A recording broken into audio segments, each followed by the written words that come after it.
What worries us deep down when we explore and examine deep within our souls?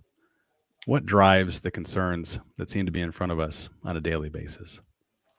And when we're really stressed and looking again for that center of calmness, what worries us more, if anything, than how we are financially, how able we are to provide for ourselves and those that we love? And what if that worry could be simply dissolved and taken away by some very simple shifts through choice, through mindset?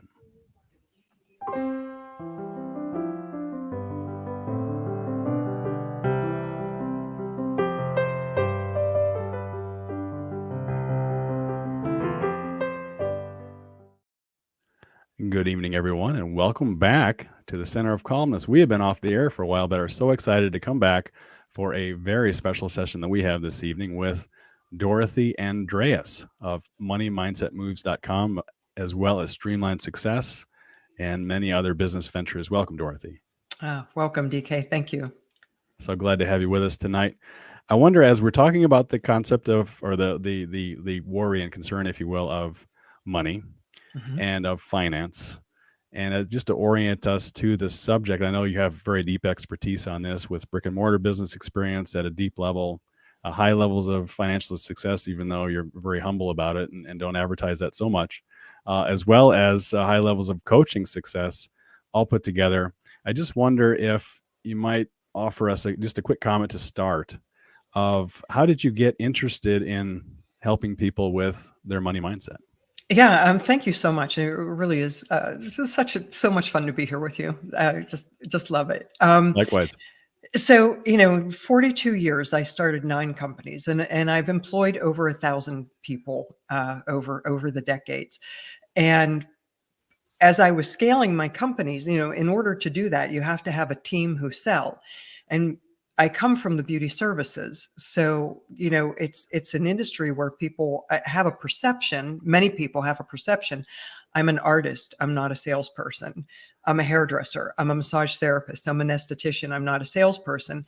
And I had to understand where that kind of thinking came from, and really go deep in that to understand how to bring people to the other side to see that those are based on systems and beliefs that's not what they should be doing, and how unbelievably heavy the anchor is to generational patterns, behaviors, how we view ourselves, how we believe that the public views us, is all linked to selling. And, I was listening to your introduction.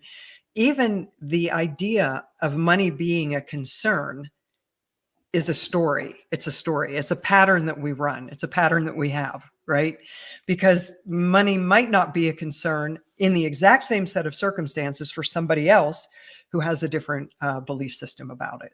Absolutely. So yeah, it was really live in the field. If I'm going to grow my businesses, I have to understand how I can connect with people at the deepest level to get them comfortable selling. And yeah. I get it. Yeah, for sure. And as folks that were working with you in your employee base, as well as any you might consult with, are considering that they have resistance to selling, in the end, actually, that's not a resistance to their own financial situation as much as is resistance of asking money from someone else for value being presented, right? Well, and it goes both ways. It's accepting money has something there, and asking for money, there is something there as well. It's if we look at like the leading indicator or benchmark in, do I have an opportunity to improve my money mindset, is how comfortable am I approaching anybody and asking them to invest in what it is we have to sell, whether they're investing time, whether they're investing money, whatever it is. And if there's not immediate, like, yes, now kind of comfort, there's something there. and that something there likely affects all parts of their life, but it really shows up in money. And the sort of lagging indicator is, do you close the sale? Do you close the sale? So if Right. we use those two as the benchmarks, am I comfortable approaching somebody in a sales position? And this isn't just about sales. Sales is just a symptom of it, Right. Right. uh, The visible part. the visible part. That's exactly right. I Yeah. love that. That is so cool. So it's the act of making the offer itself and the comfort level, particularly as we tune within. And this is where this is so great for Center of Calmness, right? Because we're all about the inner peace aspect, the tuning in and looking for that place where we can then come back out and, regardless of what how we wish to show up, we're starting from that center of calmness, which is what we're doing here. But what we're talking about is very interesting, right? So as I put together the creative process of the sale, and then I'm tuning in, I'm based on what you're saying, I'm looking at, well, okay, how do am I scared to make this sale? Yeah. Am Yeah. I feeling, guilty about making the sale? Hmm. Depressed about how I maybe didn't make a sale yesterday, or all of those feelings can come to light, right? Oh my gosh, absolutely. And so one of the patterns that's very common is people connect their self-worth with their net worth. And when we're selling something, especially that's high ticket, and if we know I don't have a lot of money in the bank, I'm carrying credit card debt, I'm not acting in great integrity with my own money, there's a part of our mind going, well, they're not going to buy off of you. Why should they? And the energy goes into protecting all of the things that I just talked about. So the opportunity, the connection feels transactional, and the sale often doesn't happen because people might not be able to pinpoint what it is, but they know that something is off in that transaction. And it's interesting. We've got this the workshop on Saturday, and I've already got people in a Facebook group. And one of the guys that's in there posted something this morning just from doing the pre-homework that I'm giving them every couple of days. I'm giving them a project to do that's way deep. Normally I'd be walking the group through this, but I want them to start accessing it first so that when they show up, they're prepared. And he's had a complete shift in how he was selling his service to somebody. That, like, the mask was off. And this is a brilliant guy, like a super high level thinker, brilliant guy who can stand his own with anybody. And he didn't even realize that there was like a little bit of something there when he was in the selling process. And as a result of doing the work, he decided to let everything go and just be himself, authentically himself.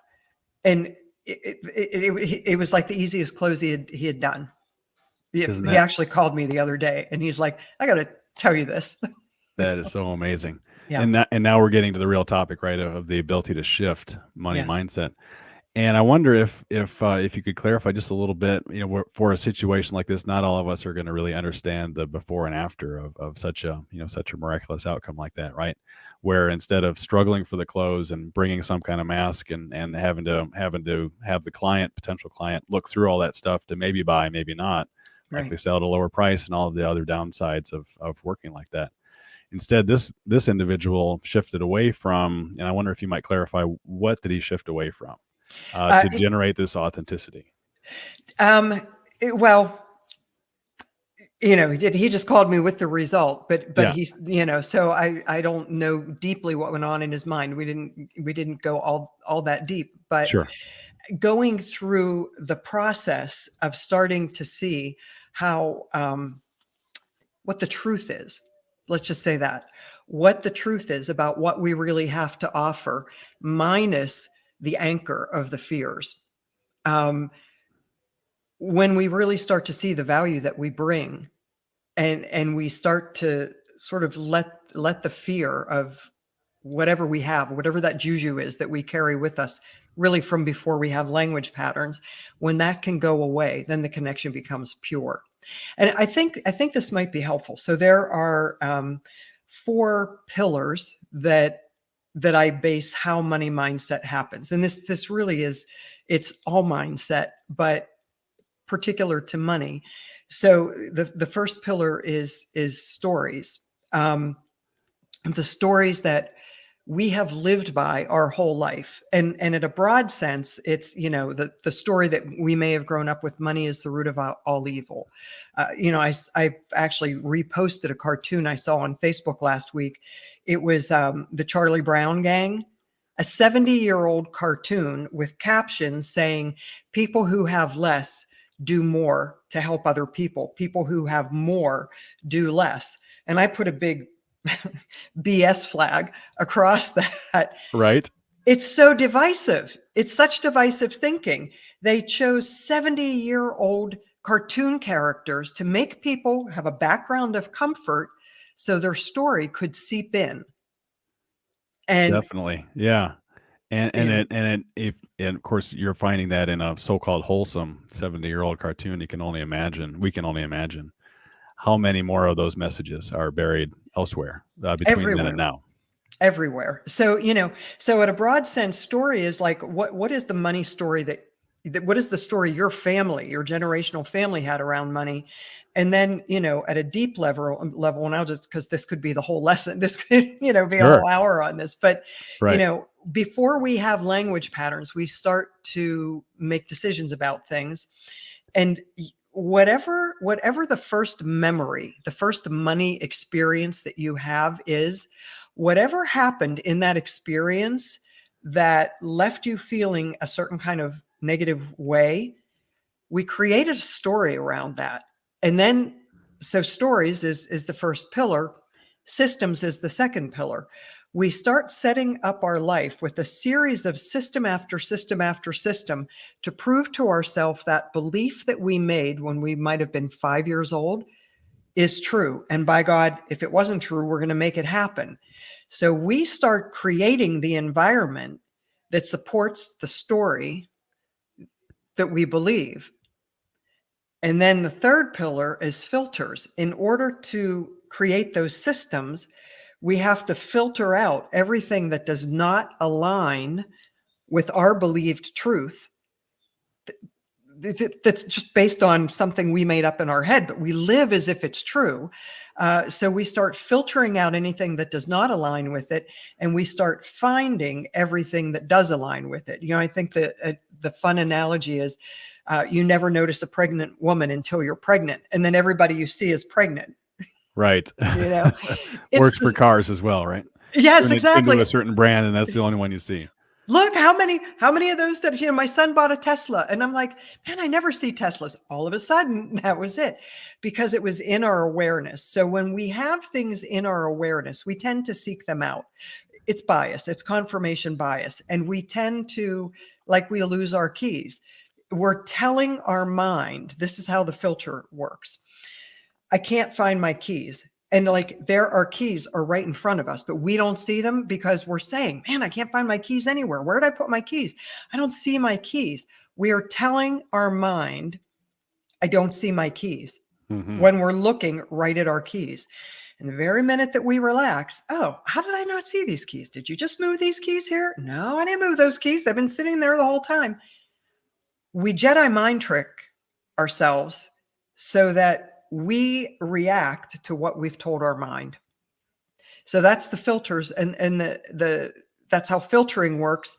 And the fourth pillar is the conflict that we set up around money, and just how you opened this show, with the tension, I forget your exact words you used, but we create situations to be filled with conflict because we filtered in that to support the system to make the story true. Isn't that interesting? It's like an ego machine, Yes. as you're describing it, right? It's amazing how those four pillars really so clearly call it out, right? And I'm also seeing a bit of a shift occurring in my mind here, even as we're talking about it. Like you talked about I think it's called the scotoma, right? Yes. The phenomenon of what's in front of us is often the hardest to see.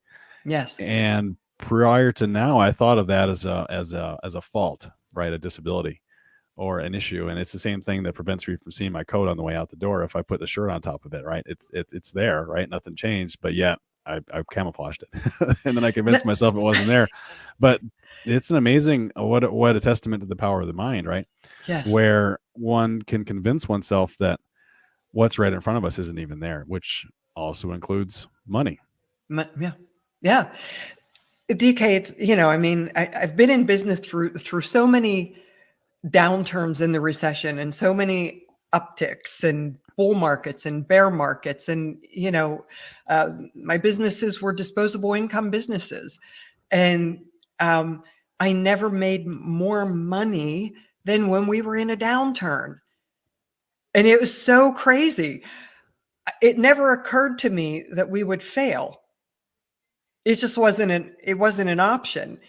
And, like after a couple of those sessions, you go, okay, so we're going to have 8 good years.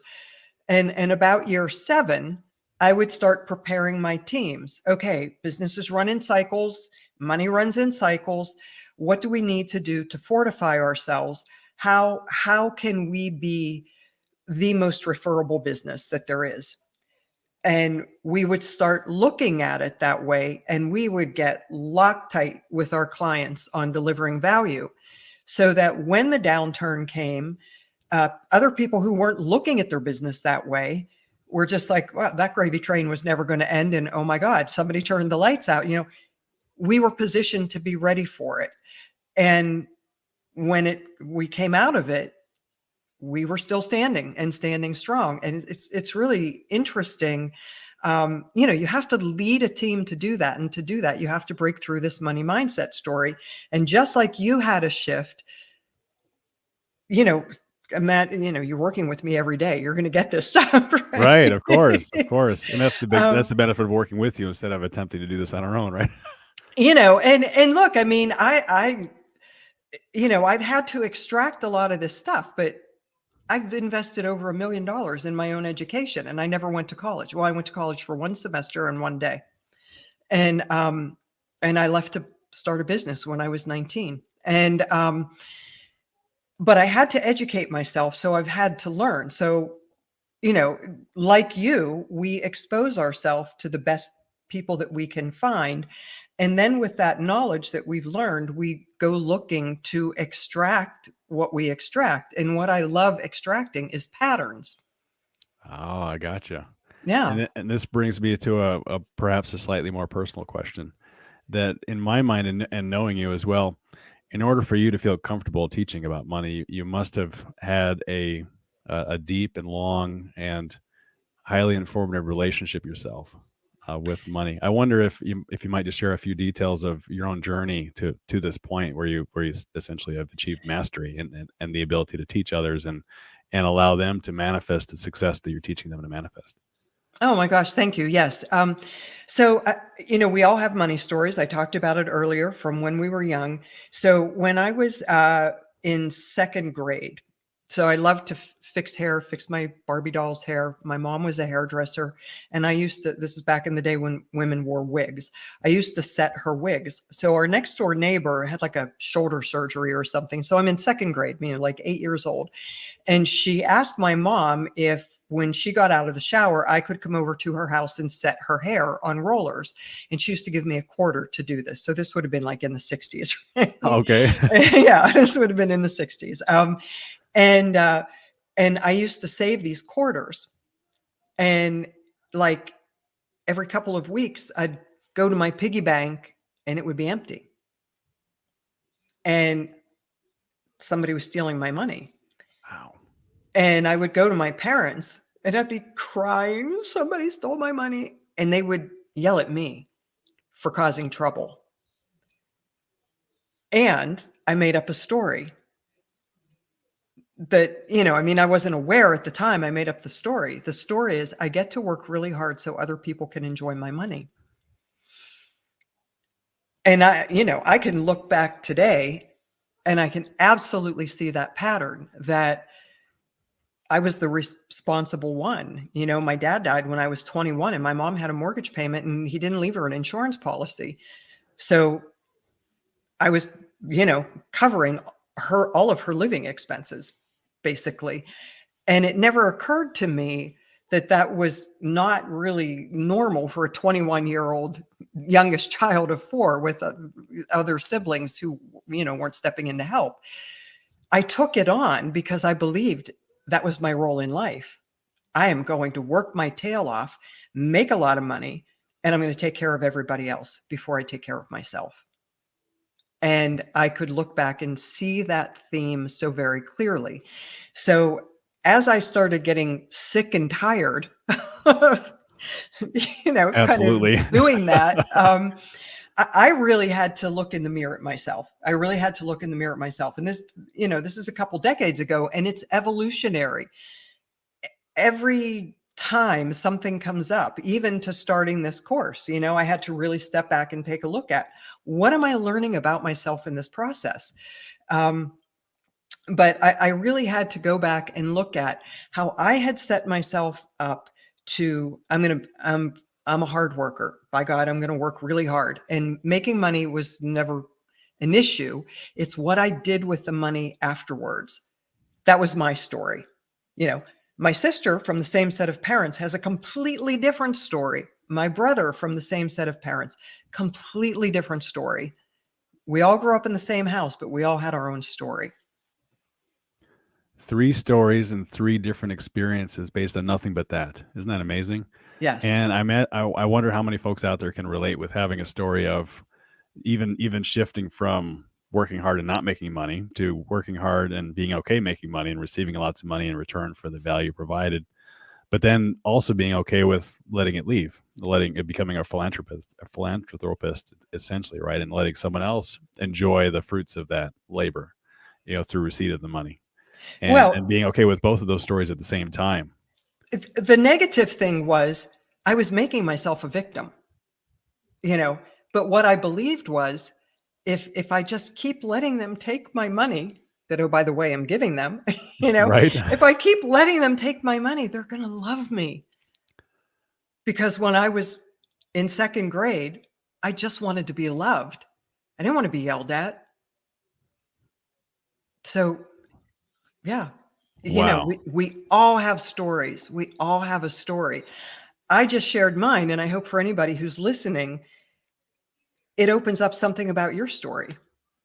Absolutely. How could it not? With Yeah, such depth. Yeah. And first, there's a story that most of us wouldn't even recognize because it's really an unconscious story.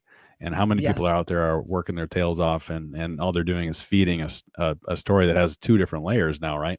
Because Yes. now we're talking about why we do what we do, and then we're talking about what we really intend to gain, which in a lot of cases, the money is just a means to some other end. In this case, it was a goal of love, right? And I do have to ask, what turned that around? What allowed you to release that pattern? I think when I really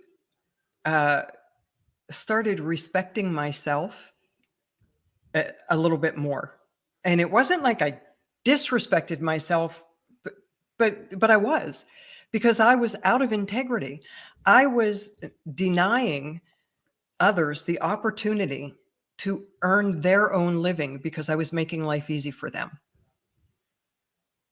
And that's not cool, That's not cool, because I'm not always going to be here to do that.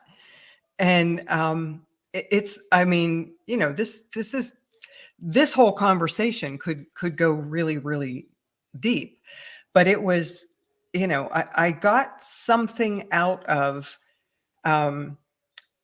always being the provider.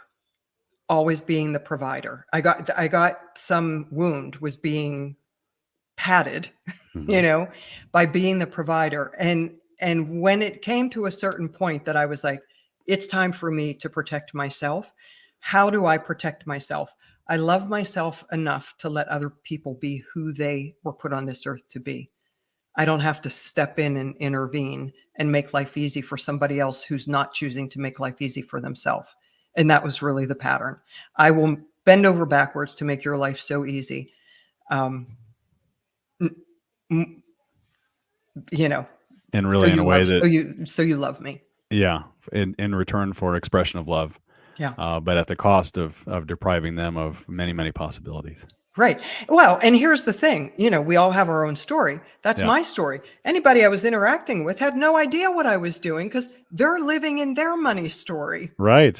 you Absolutely. know? Yeah. And so then you have the confluence of all these stories together that are creating the joint experience that we're all having. Yes. Yes. Wow. So for the Powerful. person who chooses to never get up off the couch and go to work and they kind of manipulate situations to be taken care of, they've got a guilt and shame story running way deeply in their head that they're not worthy enough to earn their own money. They have to sort of reshape the truth to get what they need. They have to look like a victim. They have to whatever they're doing because getting money is love for them. Because they're on the receiving side. Yes. Absolutely. Yeah. And because they've attached resistance to the other side in both of these cases. Right. Yes. And Yes. one of the things I've experienced recently is just looking at both sides of the same coin and being okay with them both. Yes. Right. And essentially finding freedom with that. Right. So then they are released and also I am released at the same time. Yes. And DK, I want to be clear, not all money stories are unhealthy. There's Sure. very healthy money. So, half of my money story was very healthy. Right. I get paid for my skills. And paid well. And paid well. And that was a very healthy part of my money story. But it's when we put negative energy into anything, that's where there is something that we get to go look at if we want to. It was really interesting. I did a live video, like a couple minute video on Facebook a few weeks ago.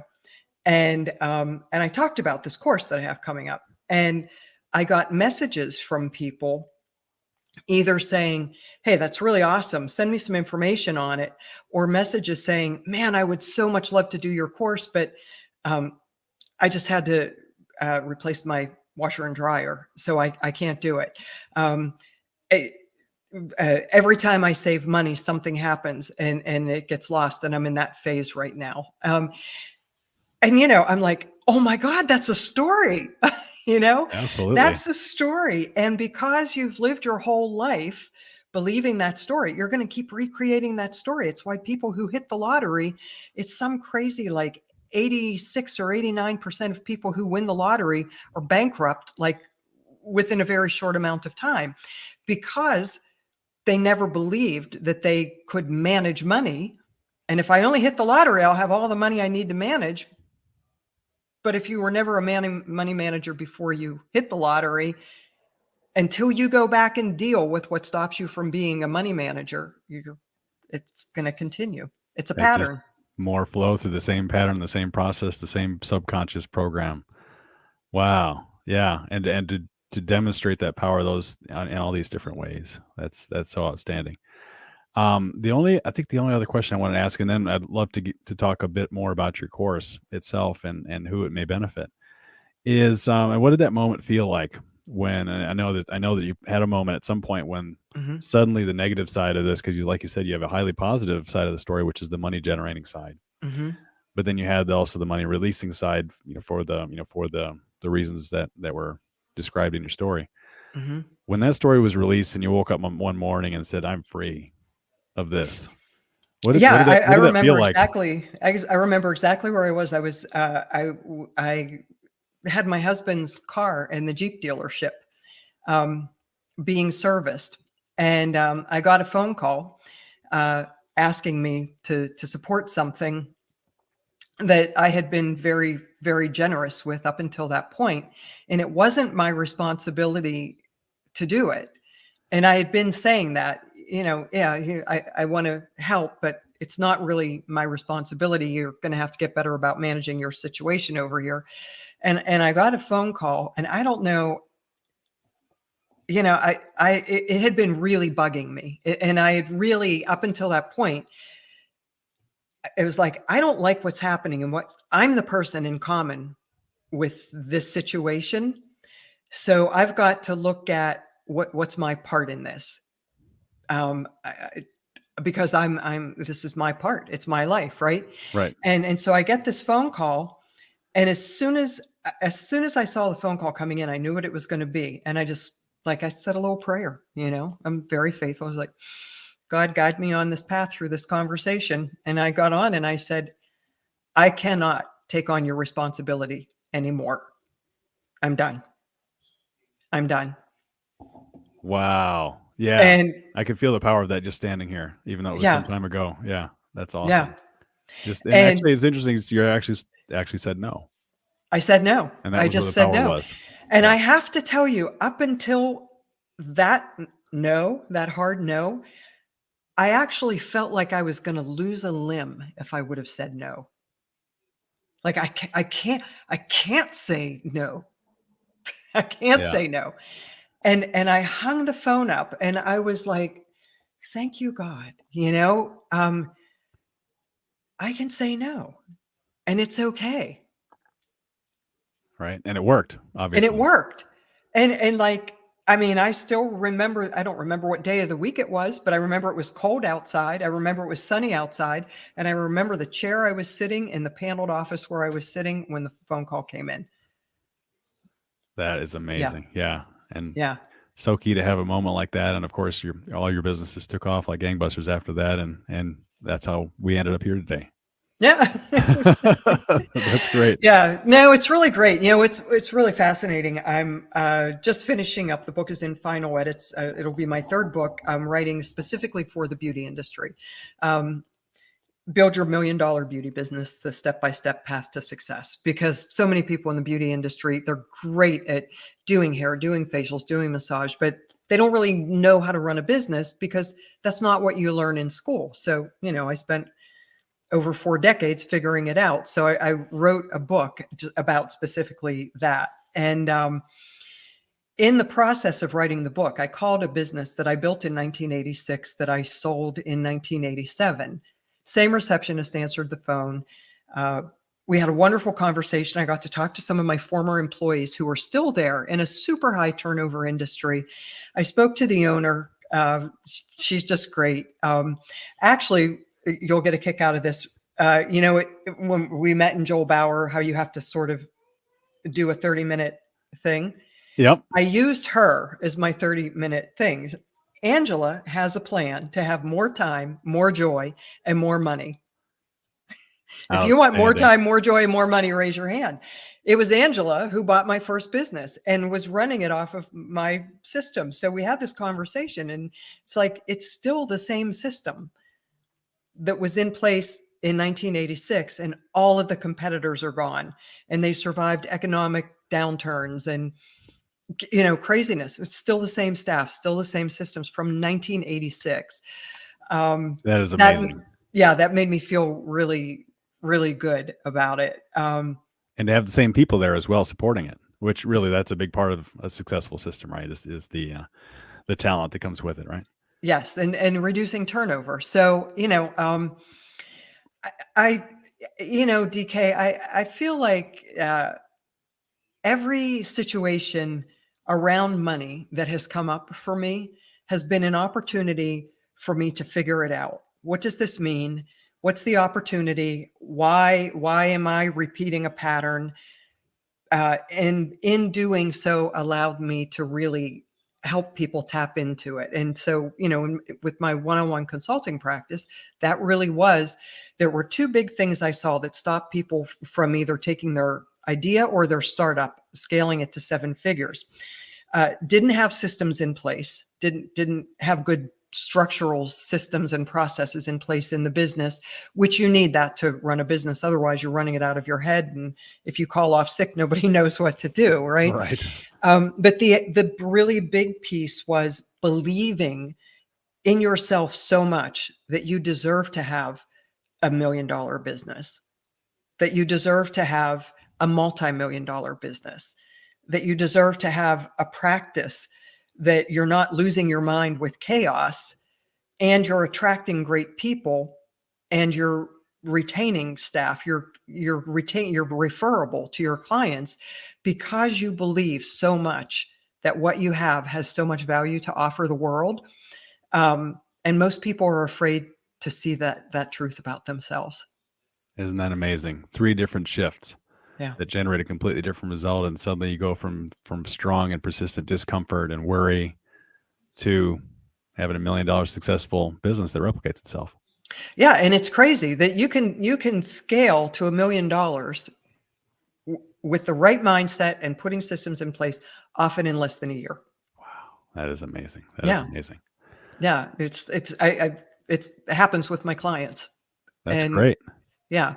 So anyhow, Yeah. Shall we talk about the opportunity you're giving people to figure it out right now, right? Coming up just this coming Saturday, right? This weekend, it for is. a very action-packed and intense seminar that you have planned or workshop. I wonder It if you will be might, dense. Mhm. yeah, I'm looking forward to that. And many of us who are attending are looking forward to that. I wonder if you might just first comment on like who would benefit the most and just, parachute into this thing and suddenly find instant transformation, through the processes that you're going to be sharing there. There's the people who are already enrolled in the course. It's such a wide range of people. A lot of entrepreneurs, solopreneurs, a lot of coaches, people in the coaching space. But really, it's for anybody who wonders why their money situation isn't what they thought it would be. One of the exercises that I have everybody in the group doing is post your high school graduation picture and talk about what you thought your life would look like when you graduated from high school. Because here we are today. What's in the gap? What's in the gap? Because there is something that stopped you from creating the dream that you wanted when you were at that pivotal point. That's awesome. Yeah, it's a really fun little exercise. I mean, people were like just going back even to remember, what did I think I want? Right. You And know? really reconnecting with their passions that they had at the time, which are still there, right? Yes, And yes, still driving, likely because we all are born with a purpose and are here to realize it. yes. That is super cool. So it's a chance to introspect, a chance to learn and find ourselves again, and then apply that into a future, actually a new present money mindset.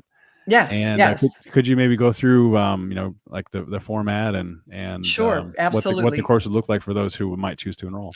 We will review the 4 pillars. We'll go a little more in depth into the 4 pillars, and then we'll talk from there. We'll talk about the shadow energy, and shadow energy is so fascinating. I think Carl Jung is the guy who really made it popular when he was talking about the parts of ourself that we don't want. Like the part of me, going back to my story in second grade, the part of me that felt powerless about keeping the money I earned for myself, I turned my back on. I didn't ever want to be with that part again. Well, in order to heal, I had to go back and scoop up that little second grader and love her, because I left a piece of her back there, right? So that those unwanted parts are the shadows that just follow us around. So we'll do some work around shadows. Um, we'll do archetypal behavior studies. When I get to the prostitute archetype, everybody's always Of course. That's a juicy one for sure. it's a juicy one, and we all have it. We all have traits of but there are 6 primary archetypes that I've identified over the decades of working with people, that I've identified in myself, in my family, and my friends, and I talk about this stuff. It's like, that's what our dinner conversation's about. But we'll talk about the archetypal behavior. One of the things that I'm having everybody do right now is work on their timeline. And, timeline being the important events that happened in your life. The positive ones are like pointing up, the negative ones are pointing down. And there's a pattern that always happens in the downturn.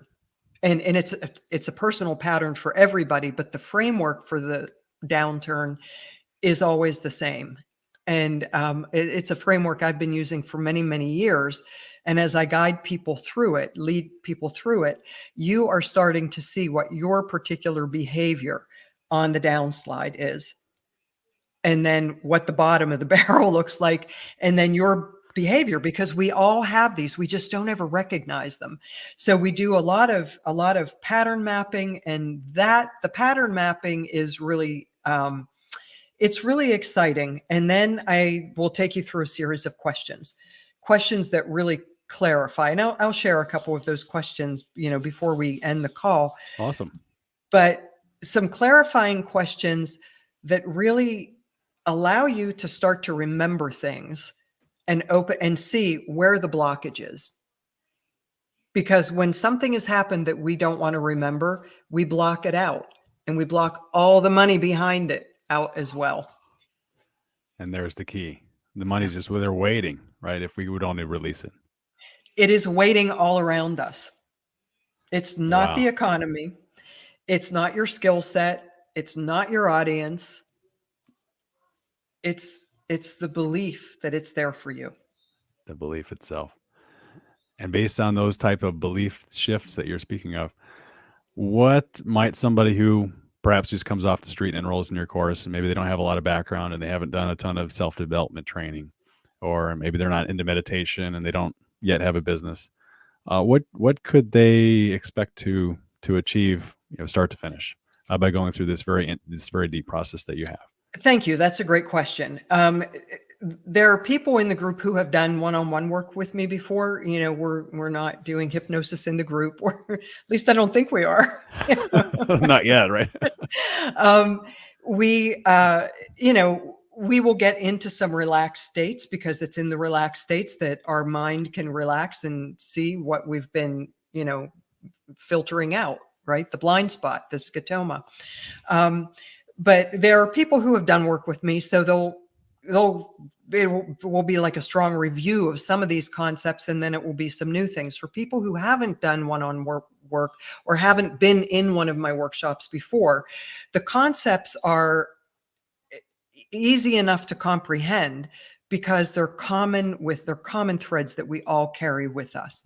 So, some language patterns might be new, but the conversation is, it's 8th grade level words. I'm not using, psychological PhD training books to talk from. I'm glad, not being a psychologist either. Yeah, really. Yeah, and disclaimer, I'm not. This is all based on an intense and deep study of human behavior, because that was the industry that I came from. I had 17 clients a day in front of my face. So I had to learn how to very quickly start to read behaviors in clients to make it comfortable for them. And I've employed over 1,000 people who I had to get comfortable getting through their money story so they could sell. Awesome. And to be able to leverage that experience and the fact that you're offering it. And I just have to admit, I have looked at the page, which you have listed there under moneymindsetmoves.com. The price that you're offering it at right now sounds like it should motivate a lot of folks to enroll now, before you raise it. It's so good, right? Yeah, thank you. It's been a journey, but I won't offer it at this price again, just because I know what people are getting out of it. I ran a private workshop in a private group a month or so ago, and the results that people had were phenomenal. So, and again, if it was free, nobody would get value out of it. Absolutely. Right? Yeah. And even for those of us that might need to fix the washer, could it be that maybe if we just decided not to for a couple of weeks and enrolled in this course first, we might find sources of revenue that could afford the washer?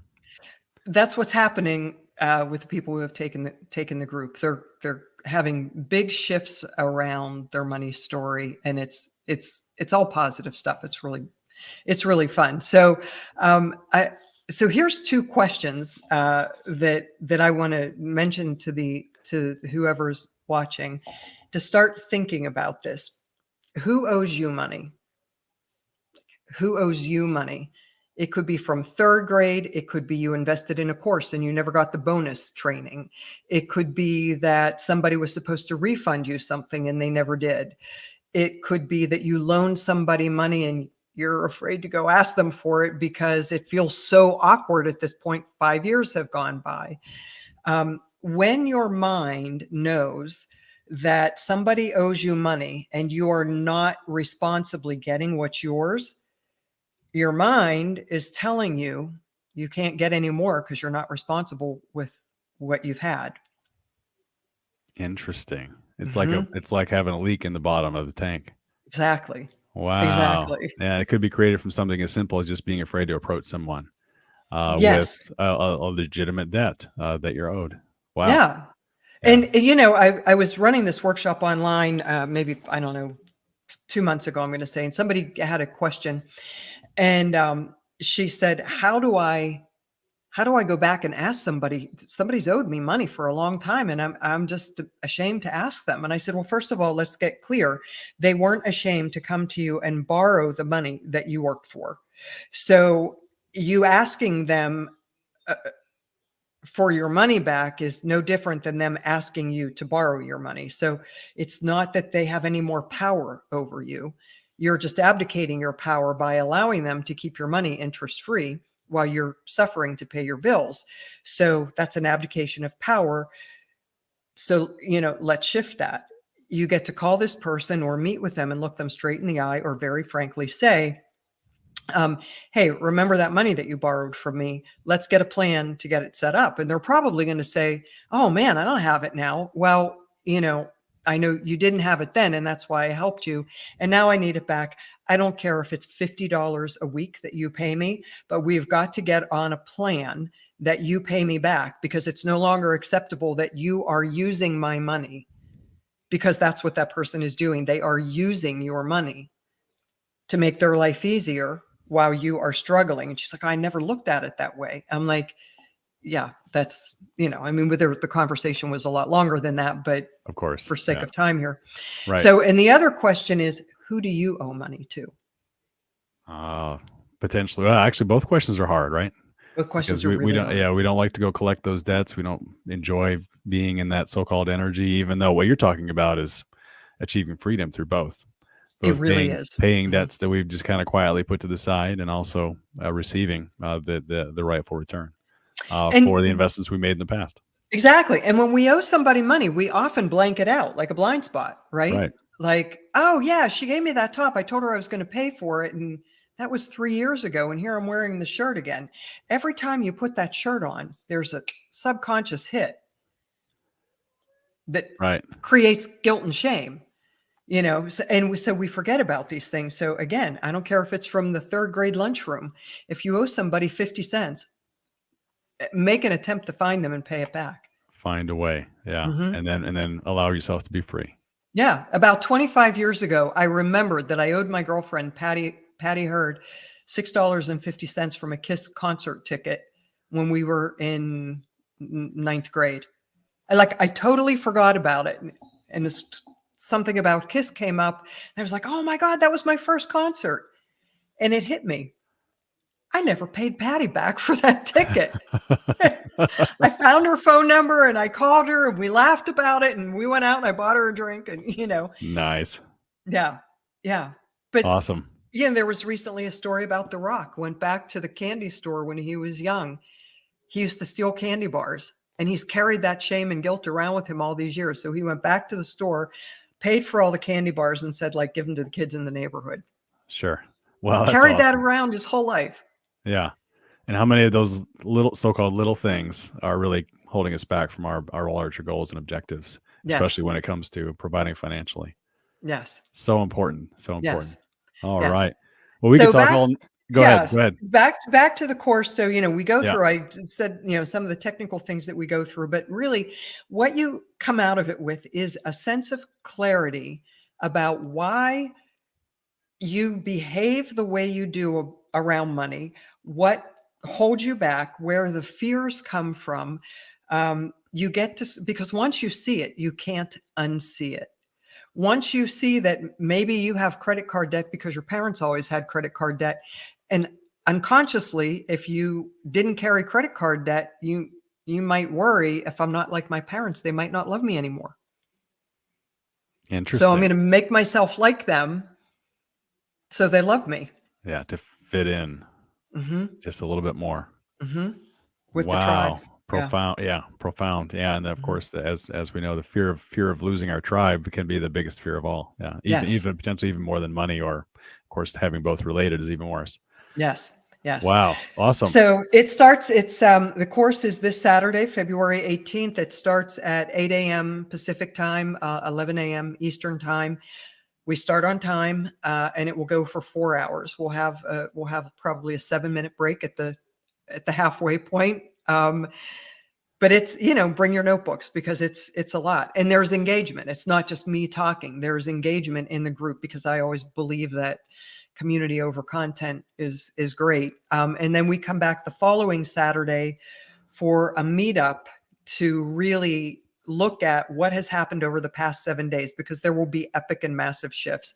What has happened over the past 7 days around your money situation, your beliefs, your stories, whatever it is. And as a group, we talk through that, and, that won't go longer than 4 hours. It probably won't last 4 hours, but so there is the second date. Either way, yeah, and to have such an opportunity to first take in the information and the interaction with you, as well as with the group, and then to sit on it for a week and let it process, let it integrate, and then come back and hit it again. Yeah, that almost guarantees, a lifelong process has begun. That's awesome. Yeah. Yep. Super cool. Awesome. Yeah. Thank So you. Dorothy, thanks so much for the time you've spent with us, both talking through a lot of different aspects of money mindset right here on the Center of Calmness. So much looking forward to the opportunities and, of course, the results of those that enroll in your course coming up. It's this coming Saturday, and essentially it's one session, right? And they will have all the information they need to move forward just from that one session. That's outstanding. Yes, it's moneymindsetmoves.com. If you have any questions, reach out to me on Instagram. It's under Streamline Success. Under Facebook, it's my profile page or a Streamline Success page. But absolutely. Yeah. After reviewing carefully, of course, the page itself at moneymindsetmoves.com, where a lot of the information is there. I found plenty to make a choice right there. And then also for those out there, feel free to leave a comment, and we will of course follow up and provide the link to anyone who might request it. And so I look forward to our continued journey here at Center of Calmness, and to seeing many of us showing up this coming Saturday with you, Dorothy. Okay. Thank you so much, DK. It was really great to be here.